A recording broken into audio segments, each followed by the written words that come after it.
খুব গুরুত্বপূর্ণ একটি দোয়া নিয়ে উপস্থিত হয়েছি আজকের এই ভিডিওতে।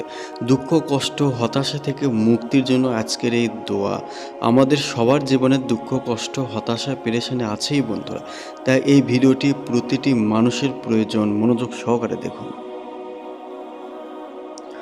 রাসূলুল্লাহ সাল্লাল্লাহু আলাইহি সাল্লাম যখন কোনো দুঃখ, কষ্ট, পেরেশানি, হতাশায় পতিত হতেন, তখন এই দোয়াটি পাঠ করতেন বন্ধুরা।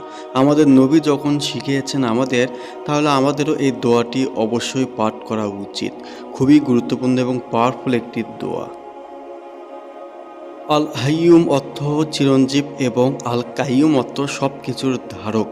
এই দুটি নামের হাদিস বিশারদগণ ইসমে আজমের অন্তর্ভুক্ত বলেছেন। ইসমে আজম পাঠ করে আল্লাহর কাছে কোনো কিছু চাইলে আল্লাহ তা কবুল করেন। সুবহানাল্লাহ। রাসূলুল্লাহ সাল্লাল্লাহু আলাইহি সাল্লাম তার প্রিয় কন্যা হযরত ফাতিমা রাদিয়াল্লাহু তাআলা আনহুকে প্রতিদিন সকালে এবং সন্ধ্যায় এই দোয়াটি পড়ার বিশেষ ওসিয়ত বা উপদেশ দিয়েছিলেন। এই দোয়ার মাধ্যমে বান্দা স্বীকার করে যে তার নিজস্ব কোনো ক্ষমতা নেই। আল্লাহর রহমত ও সাহায্য ছাড়া সে এক মুহূর্তও চলতে পারে না।